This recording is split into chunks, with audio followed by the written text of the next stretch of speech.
Okay, we have a. Alright, so this is the tournament game of Zapawa versus Hootie. And I came a little late because I've also been waiting for people to show up on Discord. So we're going to go through the first moves of the game, and then we'll get into the live part once I catch up with the players, assuming they don't play very fast. So we have a normal pie. This is actually a pretty slack pie, so if I was the guest, I would definitely swap. So Hootie chose a pretty slack pie, I think, but maybe he's got a plan because at the same time, white being more distant from red makes it a little bit less difficult, or a little bit more difficult for red to utilize the extra piece on the board to build an attack against the white pieces. Okay, so Zapawa swaps as I would, and he plays very far. Now, is it possible for white to immediately play an attacking move? I guess not really, because any move which is directly attacking, maybe something like L6. L6 would be attacking on L12, and this would not be able to. Let's see what Hootie does. Plays A6, planning to actually make a two-stack, cutting the link between red's two stones, and Zapawa interprets that correctly and decides to play a sort of a line-like attack. So we have lines of sight coming up against these two pieces. And so, let's just zoom in a bit. And now, in response to that, now he plays this L6, which I thought, okay, at least if you can play one move, which doesn't allow red to also attack you, then you can basically you have a good actually chance of attacking L12. So it's nice to play attacking moves that cannot themselves be attacked. It's a good feeling in Tumbleweed. So before this move we had two parallel lines, and now Zapawa makes the first kind of, I guess I could say, the first invasive move to go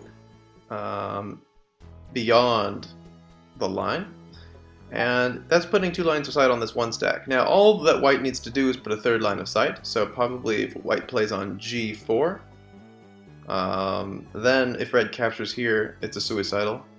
At the same time, puts two lines of sight on this one stack, which only has one line of sight. So I would do that. Let's see. Instead, he does it a little bit differently. G4 is still possible for Hootie to play, but you know, this is safe for now, I guess. But now, if red plays G4, for instance, then we begin a kind of a pinwheel attack, which he does. So red cuts. I would have played G4 as white for sure. Red cuts, putting three lines of sight on here and two lines of sight on here, double attack. So this is really nasty, and basically there's not much white can do to save both. White needs to shield somehow. Probably I would play here on G11. Let's see how happen. Yeah, he does exactly that. Just because this builds like up this mesh. I know this sacrifices but red. A lot of people don't like to capture in Tumbleweed, so probably he won't even capture. Even though if I was red, I would also capture here on A6, just because, you know, at any moment this can be defended, and getting any early capture in the beginning of the game is, I think, really, really a good sign for a player. I mean, it's not a sure victory, but... So, hello? Is somebody in the Discord?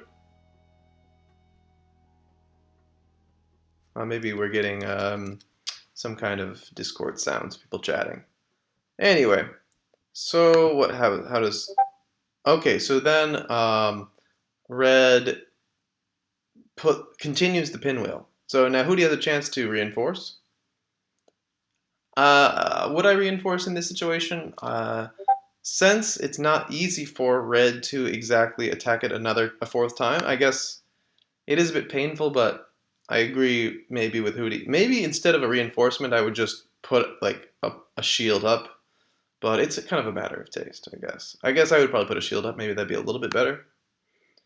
So then this piece is building here this wall down on the bottom side, but also looking to create a fourth line of sight by this cut on I6.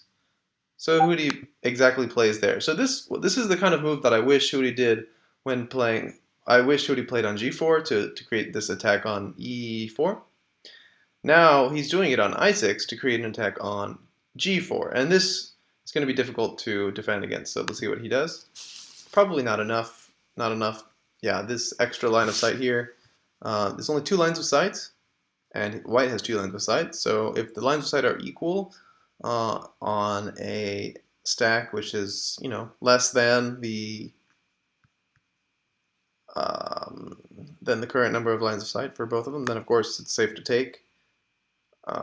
Although, yeah, technically you can then do this kind of, it's not really a ko, but this is the kind of closest thing Tumbleweed has to a ko, is when you capture, you have equal lines of sight, then the person who just lost the stack can then build up an extra line of sight, and then the person who just captured could try to build up an extra line of sight, but they again would be one move behind. So if, for instance, white played something like I4, red would capture, and then that would be kind of the end of the... It's like a two-step tactic. Oh, but I didn't even see this. See, that's a double whammy. So we'll go back a couple moves, Here, we have these 1 stacks that are just waiting to be captured. He defends once, boom. Now, I think this must have been a huge oversight by Zapawa, because once Zapawa does this, he's expecting Hootie to try to make a shitty shield or something, but no, he just wants to capture. I think if Zapawa realized this was possible, he would never have played that. He would instead, at this point, make a move coming off of E4, like A4, for instance. I don't know, something that would, yeah, that would give a third line of sight to E4. Even a shitty shield like F4, maybe not, but something, yeah, maybe A4. Anyway, something that could save E4. He doesn't do that. He forgets about this whole attack. Now we have a third red piece under attack. So E6 is under attack. So now probably it makes sense for Zapawa to just capture A6, because here you would save your own piece and you capture the enemy. But instead he plays a shield. To me this is really unreasonable, but everybody's got their own reasons, so it's just that I can't see the reason, Maybe he wants to use the lines of sight from this stack on C6 to, well, he can't play there. Maybe he wants to use them to, put stones here or here.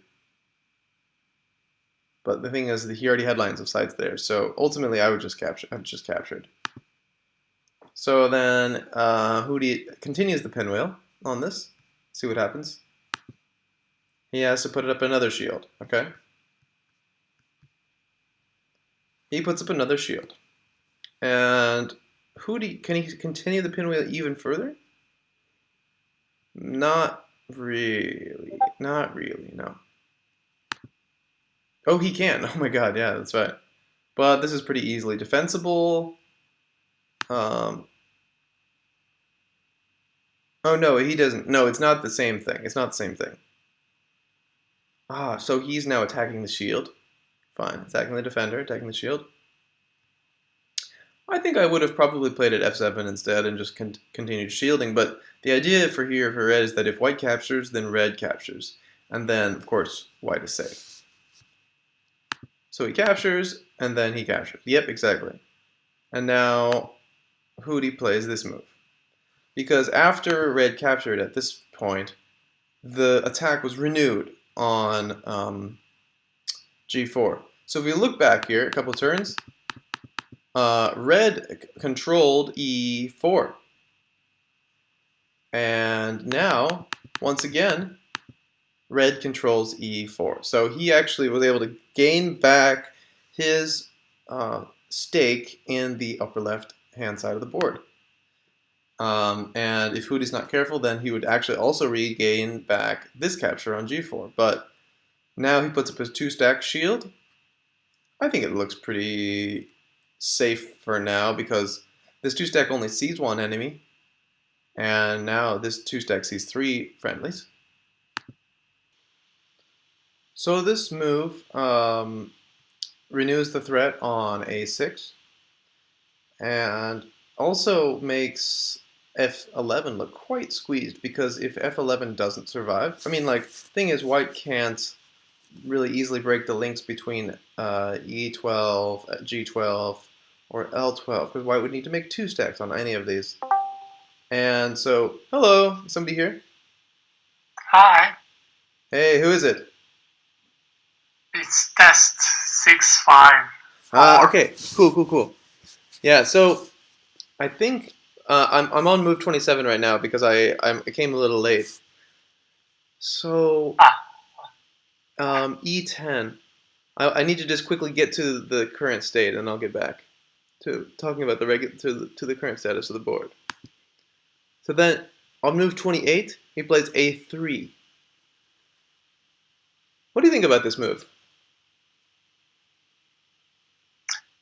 I like it. I mean, I checked the start too, and it seemed like red was in a little bit of problem, but it just seemed to stabilize now, and now he's invaded again. Yeah. Like red is a bit pulled apart, like from both sides. Yeah. And it also gives the a3 line. I don't really understand, but because the thing is, at some point, I don't understand why Zapawa never captured a6, but now, because he never did, now Hootie gets a stack on a3, and he starts able to build some stuff in the upper left, probably. Yeah, and Hootie doesn't have to defend anything, so he can invade. Yeah. If I'm right. He can like his job is to pull Zapawa apart. Like he has a stable base and tries to invade. And Zapawa has a big area, but it's very weak. So yeah. Yeah. So after e3, I see immediately that he wants to cut away. Like when somebody invades you, the most natural thing to do is to try to cut. Plug in the hole. Yes, exactly. To cut the line after the accident. But let's see how, because there's so many ways Hootie can attack this e3. So does he do it? Yeah, exactly. That's what I would do too. Put a really far stack away from. Now this L10 move is a double attack on e3 and e10. So yeah, that's very strong. So which one does he save? Because both are crucial. Yeah, exactly. So which one does he save? He decides to save. He puts up a crappy shield on k9, and so he allows Hootie to capture e10, and then Zapawa plays on h9. I guess h9 is also a shield, because when Hootie captured e10, he was attacking e6, so it makes kind of sense that he puts up this shield. So that gives Hootie Sente again to attack, and now this one is when you have a shield that is attacking, or that is defending against attack, you kind of need to make sure that the opponent cannot immediately play in between the shield and the target stack, which is what Hootie did with h6. He plays against e3, and he plays against k9, which was supposed to defend e3. So allowing this makes me think that k9 was just played too far away from e3, even though I guess maybe there wasn't so many good options. This was the only possible shield for the e3 piece. Okay, right. So he just went with it. Yeah, I guess so. That makes sense. So then he defends e3 again with a different shield on c3, which Doesn't seem to attack anything on its own, but puts a little bit of pressure on f6. And Hootie continues with another double attack on j12. So this double attack against both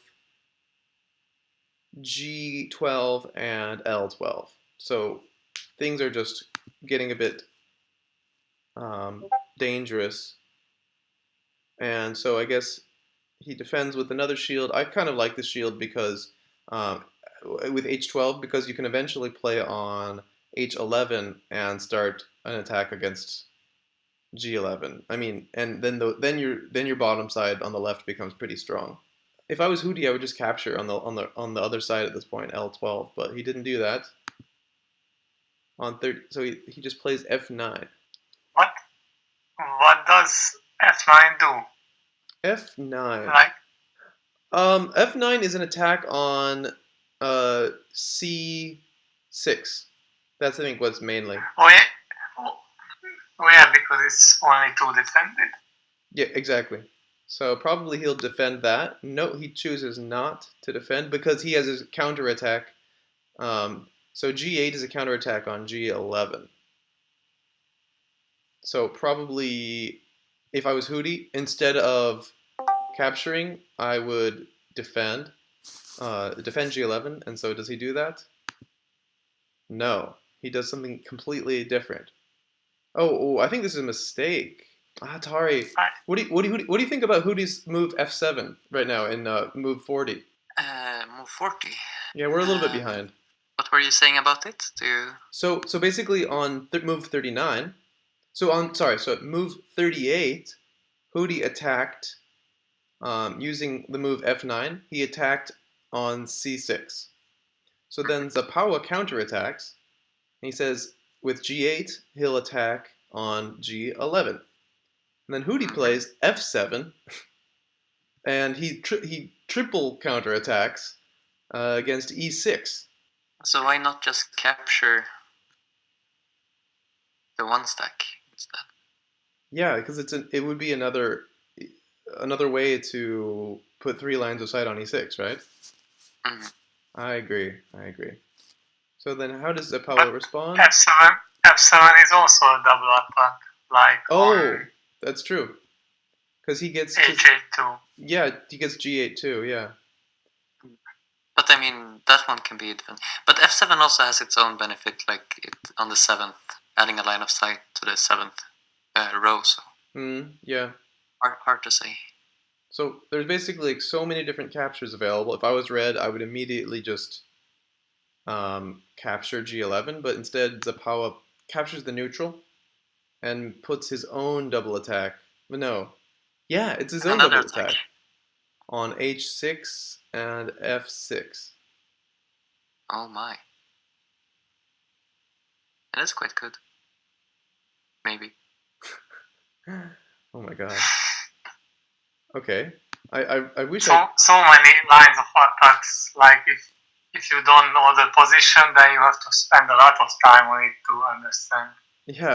Yeah, exactly. So then Hootie finally makes a capture. K9.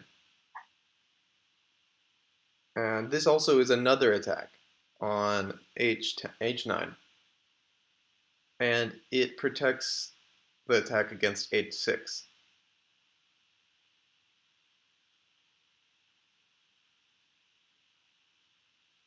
I want to get to the final position, like the current position, but they're going so fast. Plus, it seems like every single move is so important in this part.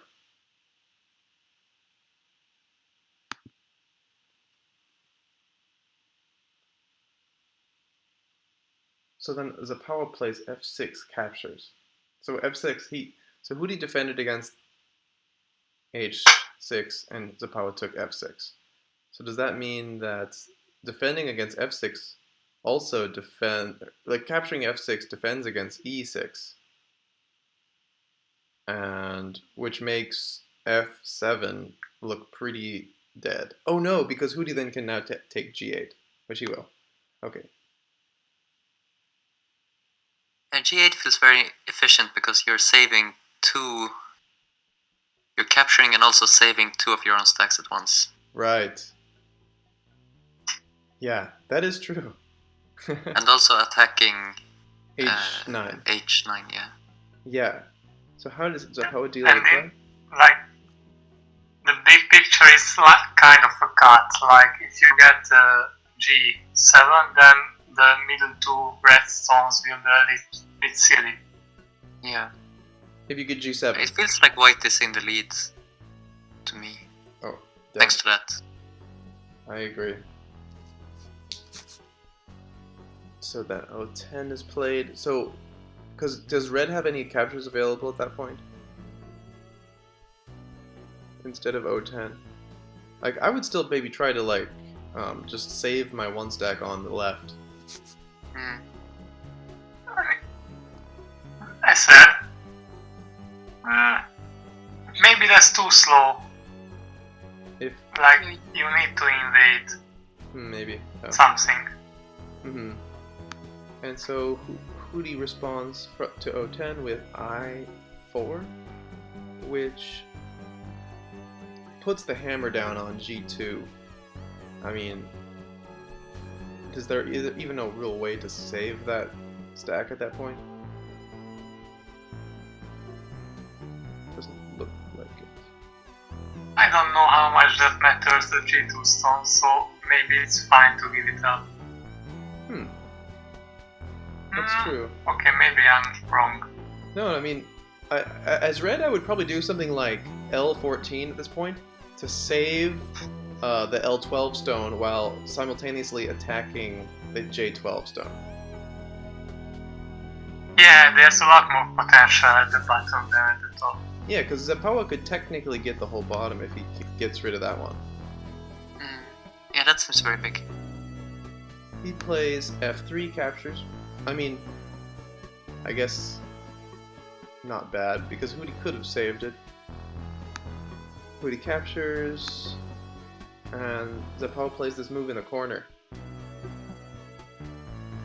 Yeah, so F3 is threatening to capture the 2 stack, right?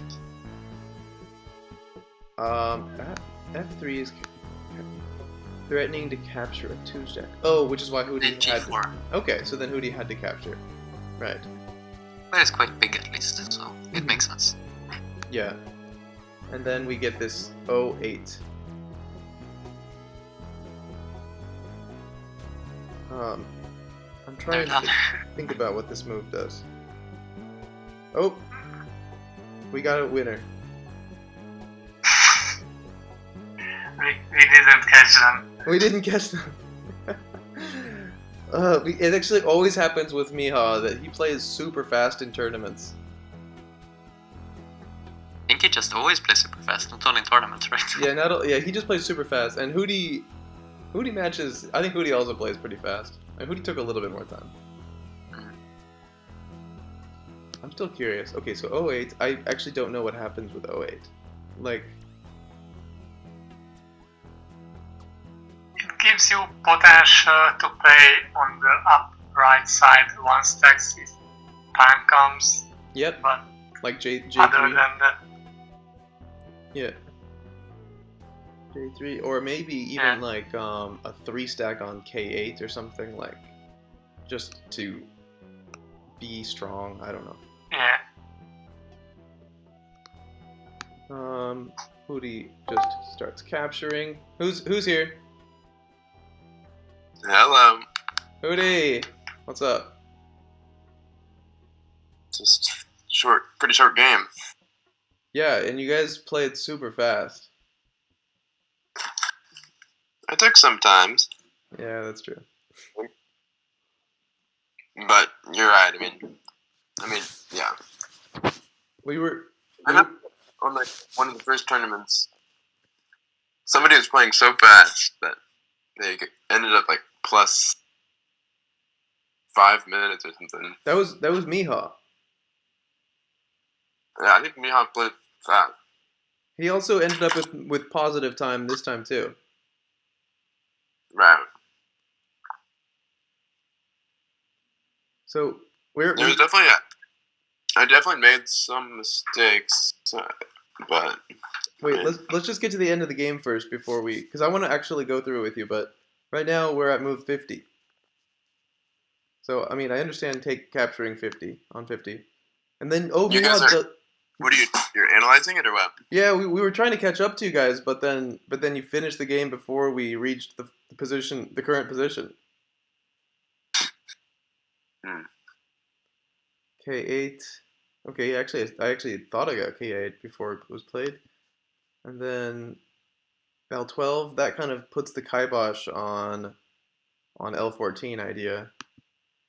And then O9. I guess red is trying to colonize the right hand, but it does make a little bit of sense because like it was very white before, but at the same time, okay, so the final move was L5, and this prompted a resignation. I should have probably played something like maybe A4 at move 17. And move 19, I thought for sure the correct move is just capture A6. Yeah, me too. Yeah, I think my plan was to then play. Well, my idea was first of all to prevent something like C2 or C4 from happening, to keep whatever territory I had on the lower side. That's true. Yeah. And then the other idea was to maybe play something like E8 or I12, or just to play some kind of move that would allow me to expand in the central portion of the board. Yeah. Because capturing A6 just kind of gives up the upper portion almost completely. Gives up the upper after portion. Something like I think it captures the upper left, really.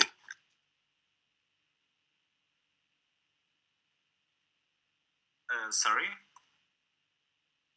I think like capturing A6 would just make everything a lot safer for you because you don't have to worry about. Yeah, probably, but at this point,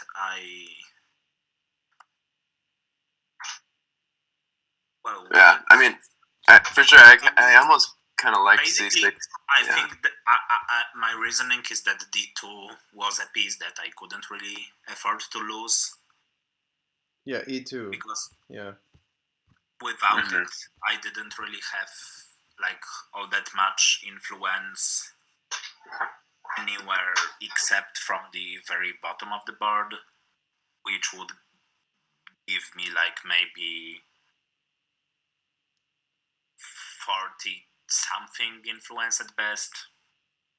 But on the other hand, capturing A6 makes it look like red has a nice framework covering the whole left, whereas D2 is like a place where white is already strong, and red would have to still work pretty hard to maintain a life on the upper side because of all the white pieces looking up.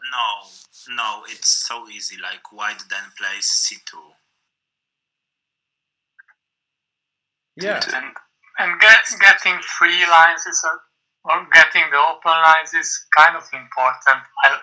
I don't know. I kind of like C6. Yeah. Like A6 is I genuinely think this was by far the better move.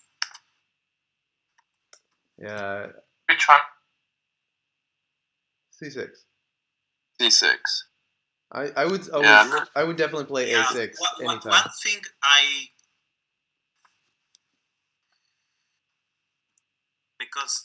One thing I think that I actually missed that L10 at move 30 is the double attack. Yeah, that was a nasty one. Then, actually, L10 was just awful for me. It was deadly. L10 was a great move. Mhm. So It was like ear-reddening, basically. So does that mean that after A3 is played by Hootie, I mean, it means that this cut doesn't really work. Yeah, E10 basically, like, the idea behind E10 I think was nice, because Yeah, after E10 I suddenly get quite a lot of nice influence. Yes, in the central E10 was section great. of the board. E10's great, but after A3, what can you play instead of E3? Probably Wow. oh wait, Now probably this like is actually, if I don't really know, I don't Not really sure. see a What about great what move about for capturing E7. A6? Well, okay, I could play Yeah. D2 for instance. D2 with a one. Ah, Yeah, but Looks Then like D2 has no lines of sight on it. It prevents E3, which was my point, because I have 3 lines of sight on E3. yeah, yeah. Oh, but then actually, like, L10 still isn't great, but I think I can then afford to protect The with other one, a move like J10.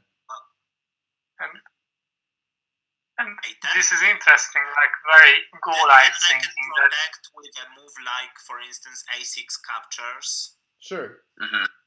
Yeah. And then if Hootie plays a 3 stack on E3, then actually a move like then a 2 stack on D3 Yes, he would recaptures. be a decent refutation. Yes, it's a snapback. Yeah, so I believe that D2 instead of E3 would be the best solution. I agree. What did you say about being go-like? I think there's a comment. that the same thought process that you want to play E3 and then you stop for a moment that can I not play E3 but still make the same effect. Basically with defending E3 one more time in a better way. Right. Right. Okay. I mean, actually, like, if there wasn't this double attack, the game would have been fine. Yeah. then E3 is a nice move, because it can maybe like allow me to attack F3 later on with a move like Yeah. F2. But like L10 is like really brilliant. Yeah, that was a good move, Hootie. This is like one of the nicest moves I've seen, and after this one, I honestly kind of lost hope, but wanted to play on. Actually, I want to screenshot that move and maybe we present it at the forum just to show like this is a really nice move in Tumbleweed. Well, I think it would be nice to like make it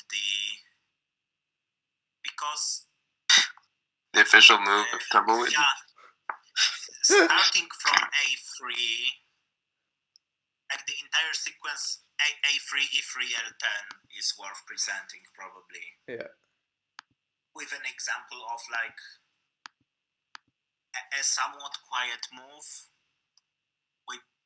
which then allows, although you know, A3 is also a kind of nasty double threat. What is A3? A3 doesn't threaten much, really. I mean, it. Well, A3, for one thing, it threatened E3, which I wanted to avoid. But why? What's so strong about E3? Yeah, it's not. Hindsight, That's not that much. Like, I probably panicked too much. After White plays E3, probably the more important threat to address was actually J12. J12. J12. Yeah, because Yeah, A3 exactly. allows J12. Yeah, and that's That's why I played A3. It's because I wanted to play J12. Yeah, right. That looks which is another double attack. like I probably should have played J12. Isn't actually a very nice move in itself, but probably But it's C5 important. I would mean, be nice. yeah. Maybe if red could play J12. Yeah, because the thing is, if Yeah, white plays I could play E3, then red just plays J12. D2, and then you just automatically kill that stone. It's just immediate Sorry? snapback. If white plays E3, then red plays D2, and it's another Yeah, snapback. I don't know. I was kinda in the mindset that I have to protect the upper. So yeah, this was definitely a mistake. But something like C5 would be nice because It does both. it would allow me, for instance, a 2-stack on J5.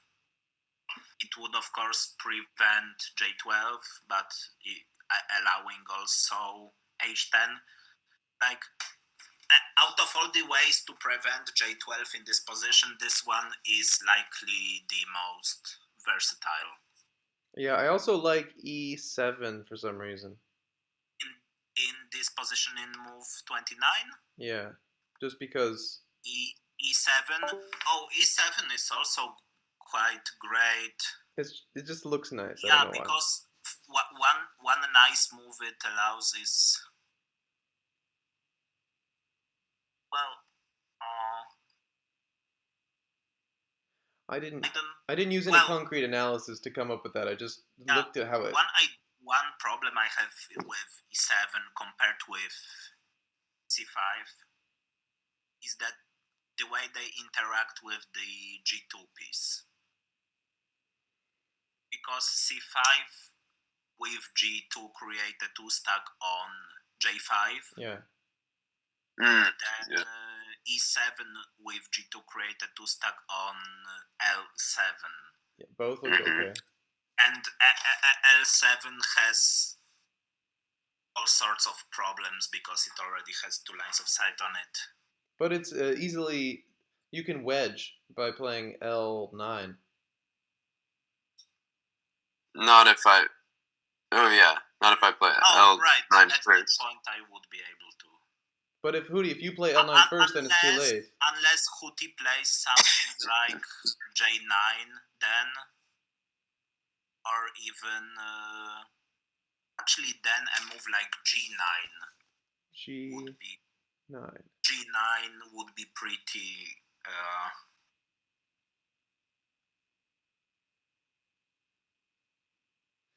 It's getting too abstract for me. I can't visualize this.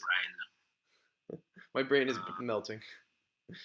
Generally, if not looking specifically at a certain move, you can see that red Michael has shape problems. You can say, if you can, like, you can see that his shape in all the left side is too penetratable. It's too symmetric and too penetratable. So it's very. You can see that the line of sight of A3 is going across the whole board, and he has many places in the shape.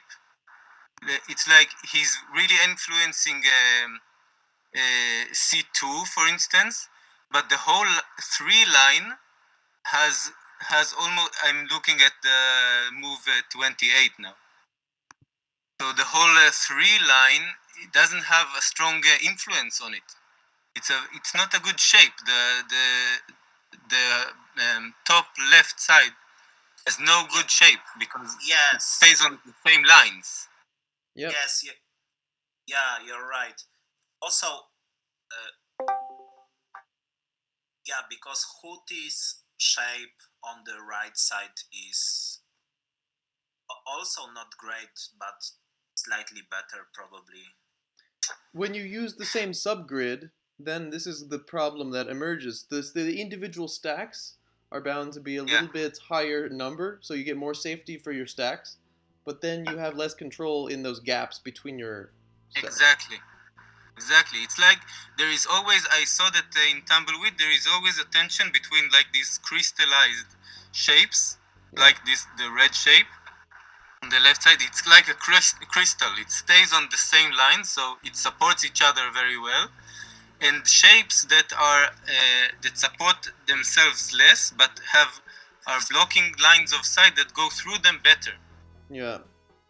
Right. Because through this square of C4, C6, E4, E6, through this square, there are many lines of sight crossing it without, and the power of the red inside the shape is only 2 on each spot. Yeah. And if you look at the F3, F6, and the G4, G6 shape, which is also 4, you can see that there is less crossing in it, and when the shape closes inside, it's very strong. Yeah. It always that's a already strong creates shape, 3 points Yeah. inside. This is I don't know what we should call those structures, but that's definitely That's something that very people do. nice, fast and strong structure. I mean, easy to make. Yeah. Like- Which one? Like Originat was saying, F3, G4, G6, and F6. I mean, these kind of like canted 2 lines of 2 stones. Oh, yeah. This is. And this comes up a lot. I Yeah, think, that's a in- recurring shape for sure, and they are strong. I agree. Although if Yeah. I just call it a trapezium because it's kind of what it looks like. yeah, Mm. but if red had links between C1 and O13 and also on the 5th line, then this trapezium shape also has weak points, you know.